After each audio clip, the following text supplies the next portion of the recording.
नमस्कार दोस्तों। कहानी शुरू करने से पहले मैं आपको ये बताना चाहती हूँ कि अगर आप मोरल एंड मोटिवेशन कहानी सुनना पसंद करते हैं तो आप मेरे दूसरे चैनल एम्पावर द लाइफ पर आ सकते हैं। आपका वहाँ स्वागत है। द गोल्डन स्टोरीज में आपका स्वागत है।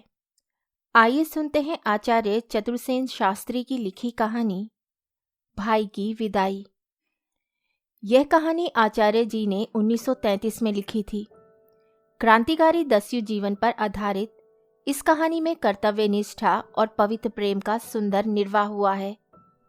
पढ़ते पढ़ते व्यक्ति भावना विभोर हो उठता है। तो आइए सुनते हैं कहानी भाई की विदाई। दरोगा जी नए डाल के टूटे थाने में आए थे। अधिकार की पुरानी बू दिमाग में थी, अफसरी की धोस भी थी। ईश्वर की दया से मोटे ताजे गोरे चिट्टे खासे गबरू जवान थे। डींग हाँकना उनकी आदत थी। ठाकुर बताते थे, पता नहीं कुर्मी थे कि काछी। थाने में आते ही उन्होंने सिपाहियों पर रोब गांठना शुरू कर दिया। सिपाही भी एक से बढ़कर एक चंट। सैकड़ों थानेदारों की आंखें देखे हुए भला इन्हें क्या गिनते। जो नए थे जी हजूर कहकर बुरी भली सब पी जाते थे। जो पुराने थे वे मुंह पर तो कुछ ना कहते पर पीठ पीछे कल का लौंडा कहा करते। सिपाही और जमादार, हेड और मुहर्रिर सब पुरानी खरात के आदमियों ने मिलकर मिसकट कर रखी थी कि किसी मौके पर बच्चू जी को वह चरका दिया जाए कि जिसका नाम। दरोगा जी डाकुओं को पकड़ने के लिए बड़े उत्सुक दिख पड़ते थे। अभी तक अच्छी मुहिम से उनका वास्ता न पड़ा था। उन्हें अपनी निशानेबाजी पर नाज था। कहा करते थे कि उड़ती चिड़िया को पट से गिरा दूं। सिपाही उन्हें खूब बनाते, तारीफ के पुल बांध देते। थानेदार फूलकर कुप्पा हो जाते। वे अक्सर डाकुओं को पकड़ने में फेल होने वाले थानेदारों को जुलाहा कहा करते थे। उनका कहना था कि वे थानेदार ही क्या जो डाकुओं को गिरफ्तार ना करे। क्रांतिकारी डाकुओं का जोर था। इन लोगों के आतंक से कस्बों और गांवों में घबराहट फैली हुई थी। आए दिन एक न एक वारदात नजर पड़ जाती थी। दो एक पुलिस वाले गोली से उड़ा दिए गए थे, इसलिए वे ऐसे मौके पर भिड़ जाने से कतराते थे। पर सरकार बड़ा बेढब है, अस्ताते पछताते जाना ही पड़ता। परंतु प्राय उन्हें सदैव निराश लौटना पड़ता था। ये पढ़े लिखे जवां मर्द नवयुवक डाकू मानो जादू के जोर से सफलतापूर्वक डाके मार ले जाते थे। मानो उन्होंने सरकार के अमन अमान को चुनौती दे रखी थी। ये सर्दी के दिन थे और बारिश हो चुकी थी। अभी भी आकाश पर बदली थी। ठंडी हवा तीर की भांति चल रही थी। दरोगा जी अंगीठी सामने रखे हुए कुर्सियों पर पैर फैलाए सटक मुंह में दाबे फकाफक धुआं फेंक रहे थे। एक आदमी धीरे से आकर सामने खड़ा हो गया। ये दुबला पतला पीले रंग का आदमी था। इसकी आंखें गड्ढे में घुसी थी। बदन पर साधारण धोती और कुर्ता था। सिर पर एक मैली पग थी। उसे देखते ही हेड मुंशी ने अपने रजिस्टर से नजर उठाकर देखा और कहा, अरे तुम हो लाला, आज इधर कैसे भूल पड़े। वह व्यक्ति हाथ जोड़कर गिड़गिड़ाकर बोला, दीवान जी, मेरी शामत आई दिखती है, मेरी इज्जत बचाइए, मैं किसी भांति बाहर नहीं। अरे कुछ बोलोगे भी या गिड़गिड़ाए जाओगे? कुछ मालूम भी तो हो आखिर मामला क्या है। यह देखिए ना सरकार। उसने एक पुर्जा धीरे से मुंशी जी के सामने बढ़ा दिया। पुर्जा देखते ही मुंशी जी उछल पड़े। उन्होंने थानेदार साहब की ओर देखकर कहा, देखिए हुजूर, यह मामला टेढ़ा मालूम होता है। रिवॉल्यूशनरी पार्टी का पुर्जा है। लाला से 5,000 रुपये तलब किए हैं। दरोगा साहब ऐसे चमके मानो बिजली घूम गई हो। उन्होंने हुक्के की नाल एक ओर सरकाकर पुर्जे के लिए हाथ बढ़ाकर कहा, देखें देखें। पुर्जा पाकर वे गौर से पड़ गए। उन्होंने मूंछों पर ताव दिया, होठ काटे, फिर धीरे धीरे कहा, यह काम भी उन्हीं शैतानों का है जिनकी बाबत खबरदार रहने को साहब ने लिखा है। इसके बाद वे लाला से धड़ाधड़ सवाल करने लगे। दरोगा जी की सरगर्मी देखकर लाला जी को तसल्ली हुई। उन्होंने कहा, हुजूर, मेरे घर में 5 रुपए भी नहीं, 5,000 कहाँ से दूंगा? और यह तो धींगा मुश्ती हुई। सरकार की अमलदारी में ऐसा अंधेर। हुजूर माई बाप हैं। दरोगा जी कुर्सी से उठकर टहलने लगे। वे बीच बीच में जमीन पर पैर पटकते और होठ काटते जाते थे। कभी कभी एकाध शब्द उनके मुंह से भी निकल जाता था। अंत में उन्होंने मुंशी को रिपोर्ट लिखने का हुक्म दिया। फिर लाला से बोले, तो अगर तुम लिखे ठिकाने पर 5,000 रुपया ना पहुंचाओगे तो वे घर में डाका डालेंगे, क्यों? जी हाँ हुजूर, पुर्जे में तो यही लिखा है। ठीक 9 बजे रात को? जी हाँ सरकार। अच्छी बात है। देख लिया जाएगा। तुम किसी से गांव में जिक्र ना करना, वरना वे भाग जाएंगे या आएंगे ही नहीं। मैं एक बारगी ही इन बदमाशों को गिरफ्तार करना चाहता हूँ, समझे? तुम बेखटके घर जाकर बैठो, हम ठीक वक्त पर पहुंच जाएंगे। हुजूर, मैं कहीं का ना रहूंगा, गरीब बनिया हूं, सरकार मेरी जान माल। घबरा मत बूढ़े, दरोगा जी ने डांट कर कहा। जा जा, सब ठीक हो जाएगा। लाला ने दक्षिणा निकाली, दीवान जी की गद्दी के नीचे सरका दी और कहा, मैं किसी लायक तो नहीं, पर जो बन पड़ेगा खिदमत से बाहर नहीं। अरे बेफिक्र रहो लाला। मुंशी ने हंसती हुई आंखों से दरोगा जी को घूरते हुए कहा। लाला चला गया। दरोगा जी ने पूछा, क्यों, आसामी कैसा है? लखपति है हुजूर, आसपास के गांवों में लेन देन करता है, मगर है मनूस मक्खी चूस। आज चंडुल फंसा है। अच्छा, देखे तो कितने की बोनी हुई है। यह देखिए हुजूर। मुंशी ने 100 रुपए का नोट गद्दी के नीचे से निकालकर दरोगा जी के सामने पेश कर दिया। दरोगा जी की पांचों घी में और सिर कढ़ाई में। कमालुद्दीन, तुम पुराने तजुर्बेकार हो, तुम किस किस को ले चलना चाहते हो? तुम्हें तो चलना ही होगा। आखिर आप क्या चाहते हैं हुजूर? इसके क्या मानी? डाकुओं को गिरफ्तार करेंगे? हुजूर, इस ख्याल में ना रहना, वे मामूली डाकू नहीं है। तुम्हारी राय में वे जिन हैं? जिन हैं या फरिश्ते, ये तो खुदा जाने, मगर देवी सिंह आवाज पर गोली सर करता है। उसकी गोली खाली जाना जानती ही नहीं। और हम यूं ही गाबुद हैं। मियाँ अब बुज़दिलों की जैसी बातें करते कांस्टेबली करते उम्र गुजार दी। मालूम होता है बुढ़ापे में तुम्हारी अकल को मोर्चा लग गया है। इसके बाद उन्होंने कमालुद्दीन की तरफ से मुंह फेरकर दूसरे एक जवान कांस्टेबल से कहा, तुम कहो रामदीन, क्या कहते हो?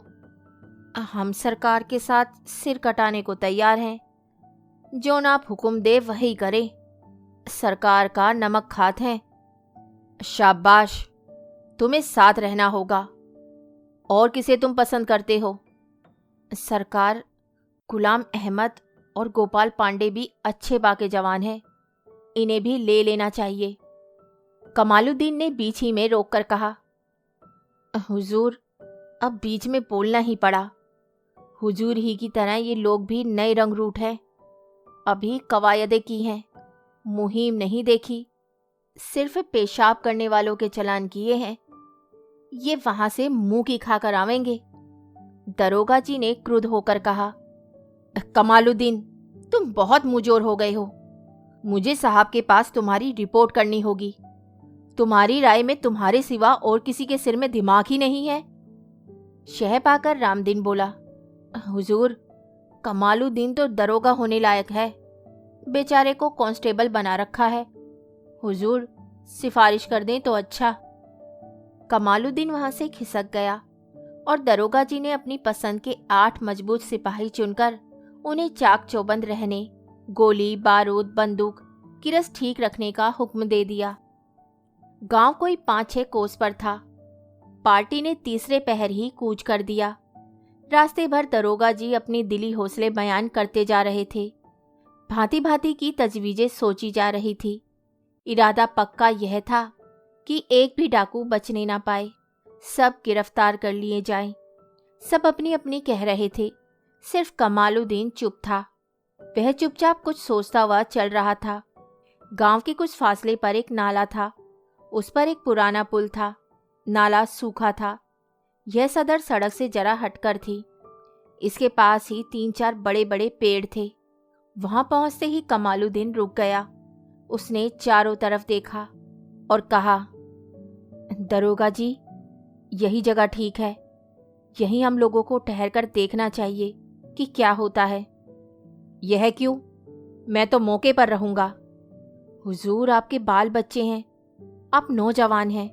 नौकरी में पेट भरने जितनी तनख्वाह मिलती है, जान देने जितनी नहीं। आप पहली बार मुहिम पर आए हैं। वे लोग पक्के खिलाड़ी हैं।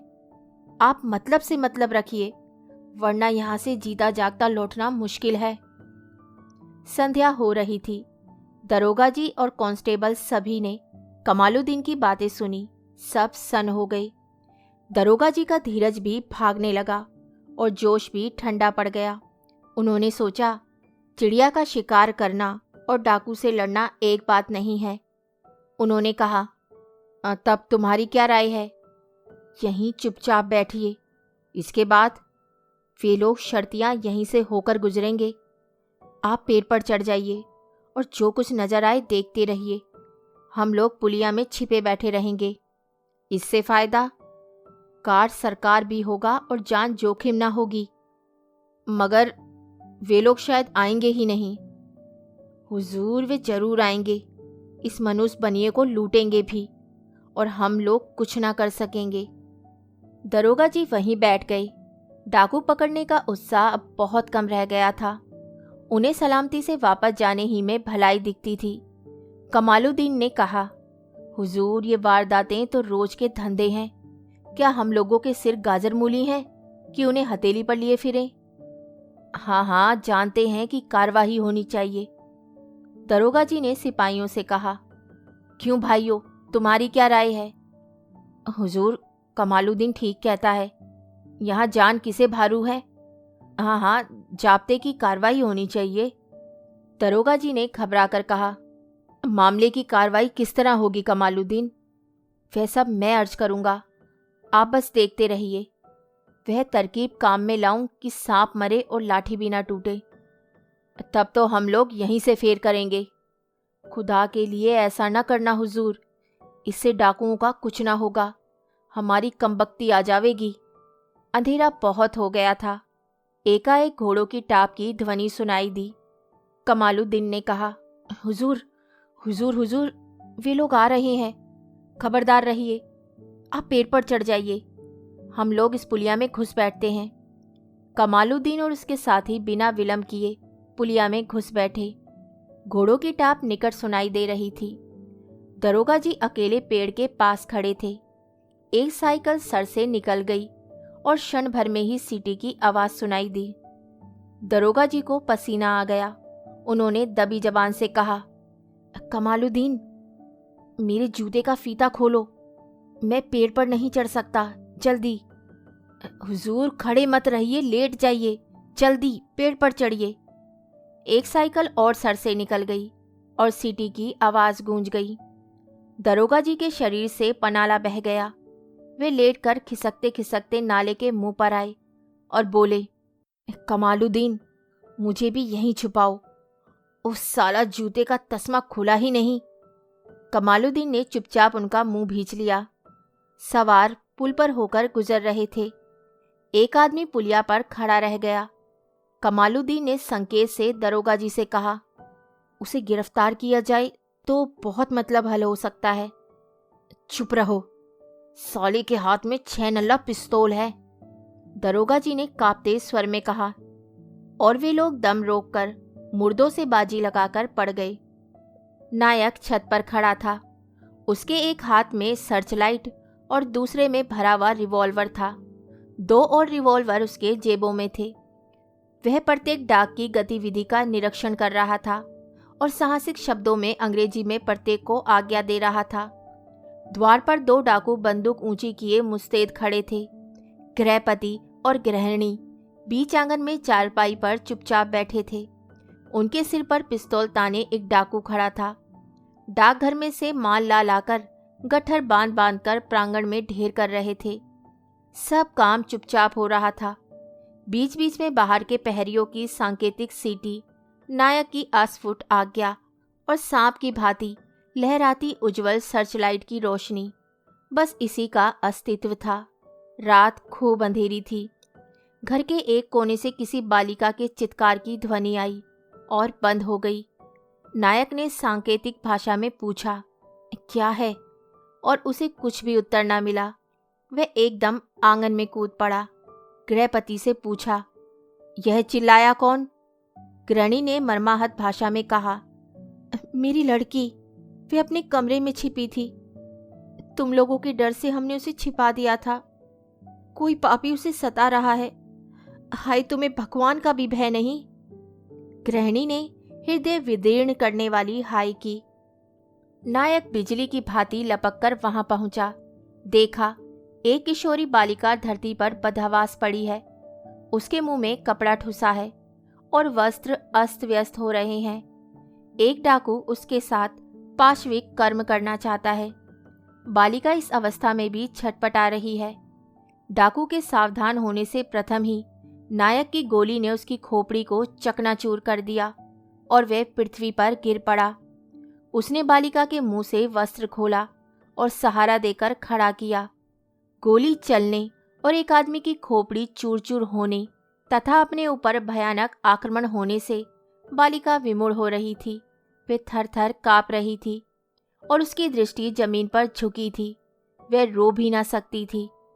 नायक ने धीरे से घुटने के बल उठकर करुण कोमल स्वर में कहा, बहन, इस पतित पापी को क्षमा कर दो। यह दुष्ट अब तो पूरा दंड पा चुका। बालिका ने साहस करके नायक की ओर देखा। वे कुछ देर स्थिर दृष्टि से उसकी ओर देखती रही। फिर भी नायक के हाथ में पिस्तौल थी। नायक घुटने के बल सिर झुकाए खड़ा, बहन क्षमा, बहन क्षमा, शब्द बार बार कह रहा था। बालिका साहसपूर्ण नायक के पास आई और उसका नकाब पकड़कर खींच लिया। तप्त अंगार के समान नायक का मुख, नाम मात्र की रेखा के समान उसकी मूछें और आंसू से छलछलाती हुई बड़ी बड़ी आंखें, अनुनय के लिए फड़कते हुए होठ, ये देखकर बालिका स्तंभित रह गई। उसने रोना चाहा पर रो ना सकी, क्रोध करना चाहा पर क्रोध भी ना कर सकी। उसने नायक की ओर से मुंह फेर लिया। नायक धरती में लेट गया। उसने बालिका के पैर छूने के लिए हाथ बढ़ाया। बालिका का भय बहुत कुछ दूर हो गया था। उसने कुछ क्रोध और कुछ दुख भरे स्वर में कहा, ऐसे भले हो तो यह काम क्यों करते हो? बालिका के होठ कांपने लगे।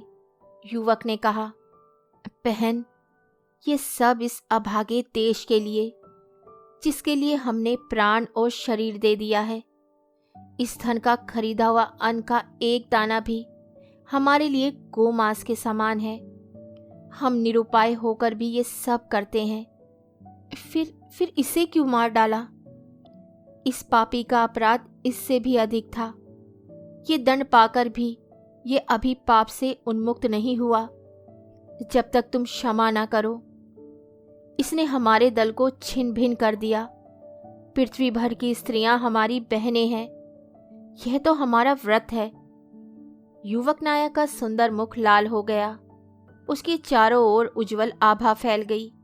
उसने टपाटप आंसू गिराते हुए कहा, बहन, इस पापी को क्षमा कर दो, वरना मैं स्वयं को गोली मार लूंगा। उसने पिस्तौल उठाकर अपने सिर पर लगा दी। बालिका दौड़ी। उसने पिस्तौल युवक से छीन ली। फिर क्षण भर चुप खड़ी रही।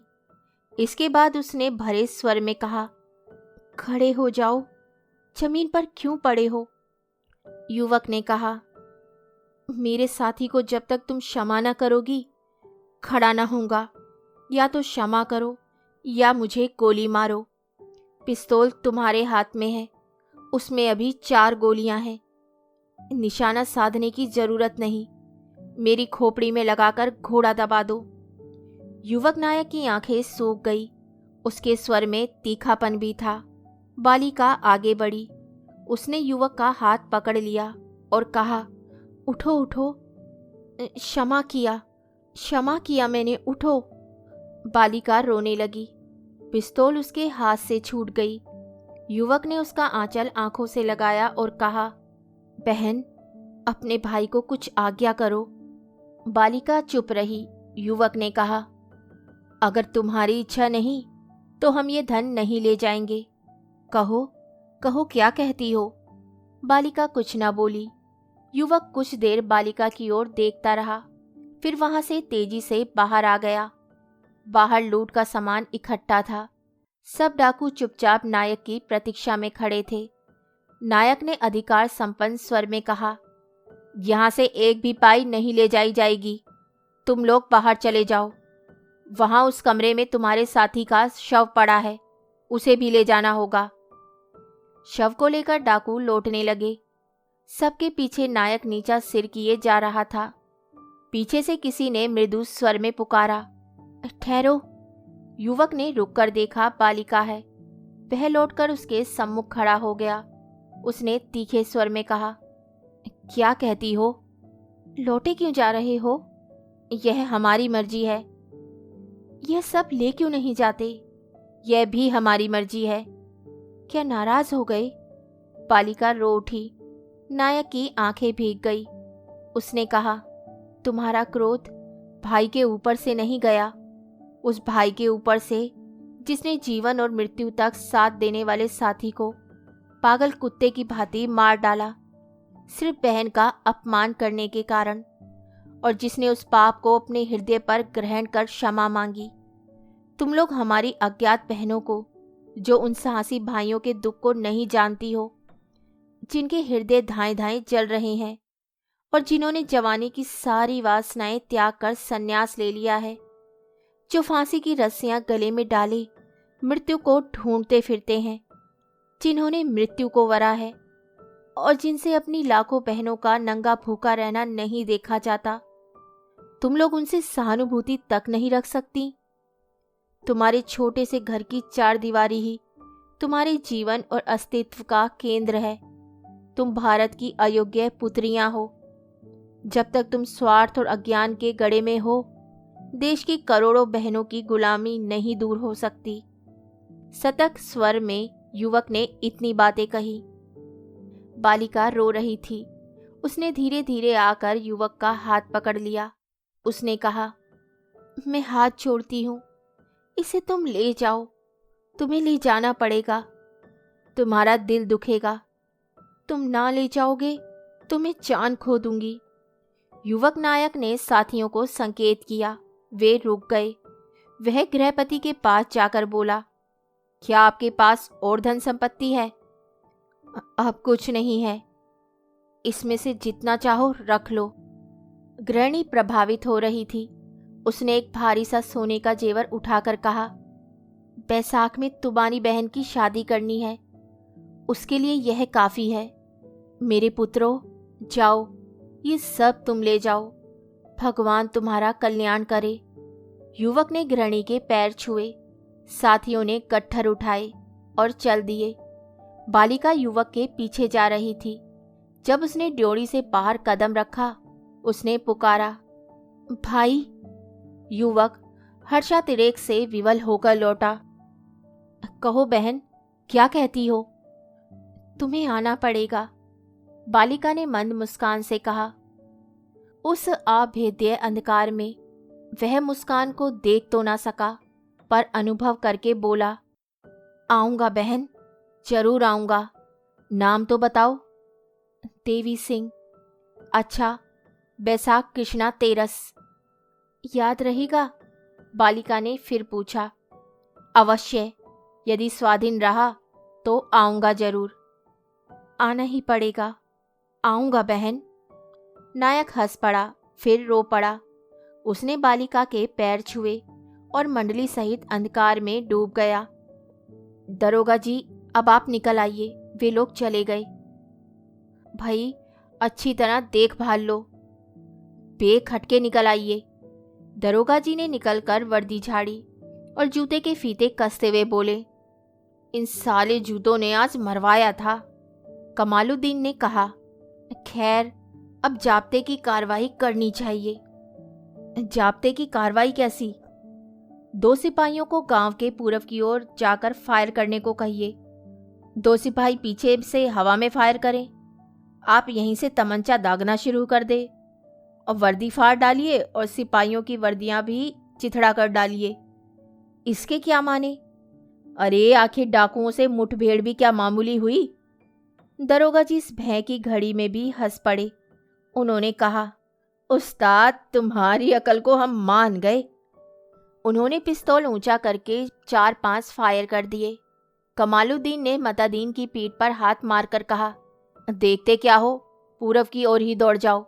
हाँ हाँ, वर्दी को फाड़ दो और 2-4 हवा में फायर कर दो। थोड़ी ही देर में बंदूक और पिस्तौलों की आवाज़ सुनकर गांव भर में हलचल मच गई। दरोगा जी वर्दी फाड़े नंगे सिर कीचड़ में सने हुए दल बल सहित लाला के घर पर आ धमके। साथ ही गांव के हजारों आदमी थे। लाला नीचा सिर किए बाहर आए। दरोगा जी पलंग पर बैठ गए और बोले, रिपोर्ट लिखाओ लाला। आज जान हथेली पर करके डाकुओं का मुकाबला किया गया। कहो क्या क्या गया, क्या क्या रहा। लाला जी ने दबी जबान से कहा, हुजूर आपकी दया से डाकू भाग गए। वे भाई की विदाई कुछ भी न ले जा सके। दरोगा जी की बाछें खिल गई, परंतु कमालुद्दीन चक्कर में थे। उन्होंने संकेत से दरोगा जी से कहा, यहाँ तो कुछ दाल में काला नजर आता है। यह क्या? यह नामुमकिन है कि डाकू बिना कुछ लिए भाग गए हों। हाँ हाँ, यह तो साफ है। फिर लाला ऐसा क्यों कहता है? यही तो पूछना चाहिए। दरोगा जी ने डपट कर कहा, ठीक रिपोर्ट लिखाओ लाला जी। कमालुद्दीन ले जाओ, जरा लाला के होश ठीक कर दो, यहाँ से घबरा रहे हैं। कमालुद्दीन लाला को एक तरफ ले गया। कुछ क्षण में बातचीत समाप्त हो गई। मुनासिब रिपोर्ट लिखकर दरोगा जी दल बल सहित वहीं सो रहे। सुबह उनके लिए पूरियां तली गईं। खूब डटकर मुट्ठी गर्म करके दरोगा जी ने थाने की राह ली। रिपोर्ट लिखी गई। खादिम खुद मौके पर चंद बहादुर सिपाहियों को लेकर पहुंचा। डाकू 40 के करीब थे, सब हथियार बंद। रात भर गोली चलती रही, यहाँ तक कि मेरी और सिपाहियों की वर्दियां भी फट गई और चोट भी आई। मगर चूंकि डाकू बहुत ज्यादा थे और सब हथियारों से लैस थे, वे भाग गए। मगर डाका ना पड़ सका और एक पाई का माल भी नहीं लूटा गया। कहना नहीं होगा कि दरोगा जी की कारसाजी की खूब तारीफें की गईं। बैसाख कृष्णा तेरस थी। कृष्णा का आज ही विवाह था। घर में धूम थी, बारात आ गई थी। ज्यों ज्यों दिन ढल रहा था, कृष्णा का उद्वेग बढ़ता जाता था। वे प्रतिक्षण देवी सिंह के आने की प्रतीक्षा में थी। संध्या हो गई, दिए जल गए, द्वार पर बाजे बज रहे थे, बारात भोजन कर रही थी, लोग दौड़ धूप कर रहे थे। कृष्णा अब भी उस आगंतुक की प्रतीक्षा में थी। एक दुबला पतला युवक आया और इधर उधर देखकर घर में घुस गया। उसका वेश साधारण था। उसने गृहपति को पहचान कर कहा, लाला जी, मुझे आपसे कुछ कहना है। देवी सिंह आ जाएगा। लाला को भी उसकी प्रतीक्षा थी। उन्होंने सतर्क दृष्टि से युवक को देखकर कहा, तुम कौन हो? मैं देवी सिंह का संदेश लाया हूँ। अच्छा, वे कहाँ हैं? यह मैं नहीं बता सकता। कृपया करके क्षण भर के लिए कृष्णा बहन से मेरी मुलाकात करा दीजिए। लाला ने चुपचाप उसे गृहिणी के पास पहुंचा दिया। कृष्णा ने उसे देखा और कहा, क्या वे ना आ सकेंगे? नहीं बहन, ये संभव ही ना रहा। उन्होंने क्षमा मांगी है और आशीष दी है। वे हैं कहाँ? बालिका आशंका से पीली पड़ गई। निकट ही हैं, पर देख ना सकोगी। क्या कैद हो गए हैं? सब कुछ हो गया है बहन। क्या हो गया है, खुलासा करो। नहीं, आज इस समय वे बात कहने योग्य नहीं। युवक ने बड़ी ही कठिनाई से उमड़ते हृदय को रोका। बालिका सूख गई। उसने कहा, तुम्हें कहना ही होगा। नहीं बहन, ना कह सकूंगा। कहो, मैं तुम्हें आज्ञा देती हूँ। वह रोने लगी। युवक ने सिर झुकाकर कहा, तुम्हारी आज्ञा में नहीं टाल सकता बहन। उन्हें फांसी की सजा हो गई है। बालिका आंखें फाड़ फाड़ कर देखने लगी। उसके मुंह से बोल ना निकला। युवक ने दूसरी ओर मुंह फेर कर कहा, कल प्रातःकाल 5 बजे उन्हें फांसी होगी। आज का मंगल कार्य समाप्त होने के लिए उन्होंने 1 सप्ताह की अवधि ली थी। बालिका अब भी मुंह फाड़े खड़ी रही। वह बैंत की भांति कांपने लगी। वह मूर्छित सी हो रही थी। युवक ने घृणी की सहायता से उसे बिस्तर पर लिटा दिया। उसने कहा, बहन, मैंने समझा था तुम वीर भाई की वीर बहन हो, सब सुनोगी। मुझ में साहस है, पर मैं विवाह नहीं करूंगी माँ। नहीं बहन, अगर तुम विवाह नहीं करोगी तो वे कल हंसते और गीत गाते हुए फांसी पर ना जाएंगे। वे विरोध करेंगे और उन्हें घसीट कर ले जाया जाएगा। यही उनका निर्णय है। क्या ये ठीक होगा बहन? उनकी आज्ञा क्या है? बालिका ने रोते हुए कहा, तुम्हारा विवाह ठीक ठीक सकुशल समाप्त हुआ है। यह मैं अपनी आंखों से देखूं और समय पर उन्हें सूचना दे दूं। विवाह हो जाएगा, तुम देख लेना। बालिका के चेहरे पर मुर्दनी छा रही थी, पर आंसू ना थे। उनका एक और भी संदेश है। अब वह क्या है? उन्होंने कहा है, अब तुम्हारी जैसी वीर बालाओं को देश के लिए बलिदान होने की जरूरत है। उनसे कहना, मैंने आज से अपने प्राण और शरीर देश के लिए दिए, पर मैं उनका पथ ना ग्रहण कर सकूंगी। बहन, प्रत्येक प्रतिभाशाली मस्तिष्क अपने पथ का निर्माता है। एक निवेदन और है। युवक ने बगल से नोटों का एक बंडल निकाला और कहा, कुल 10,000 हैं। जब तक हम में से एक भी जीवित है, आज से इसी समय प्रतिवर्ष इतनी ही रकम आपको इसी स्थान पर मिलती रहेगी। आप चाहे जहां भी रहें, आज के दिन इस समय यहीं उपस्थित रहें। उसने नोट बालिका के आगे बढ़ाए। बालिका ने कहा, जब तक तुम में से एक भी जीवित है, यह रकम तुम मेरी तरफ से देश के किसी अच्छे काम में लगाते रहो, पर प्रतिज्ञा करो कि भविष्य में यह रकम किसी अनुचित मार्ग द्वारा ना प्राप्त की जाएगी और किसी भी हिंसक उपयोग में ना लाई जाएगी। आपकी आज्ञा का यथावत पालन होगा और आपको उसकी कैफियत मिल जाएगी। इसके बाद बातचीत बंद हुई। विवाह मंडप में मंगल वाद्य बज रहे थे। पुरोहित उपस्थित थे। बालिका चुपचाप विवाह वेदी पर जा बैठी। विवाह कार्य संपन्न हुआ। युवक उसी रात विदा हो गया। वह जेल के फाटक पर उपस्थित थी। विवाह की हल्दी उसके शरीर पर थी और कंगना हाथ में। लाश उसने ले ली। उसने देर तक उस वीर युवक का तेजपूर्ण मुख देखा। अभी भी शरीर में कुछ गर्मी और चेहरे पर लाली थी। उसने अपने आंचल से उसका मुंह पोंछा, रोली का टीका लगाया, राखी भी बांधी और माथा टेक कर प्रणाम किया। इसके बाद उसने वहीं खड़े होकर मन ही मन कुछ प्रण किया और चल दी। कहानी सुनने के लिए धन्यवाद। तो इसी के साथ मैं आपसे विदा लेती हूँ और कल फिर मिलती हूँ एक नई कहानी के साथ। तब तक के लिए अलविदा।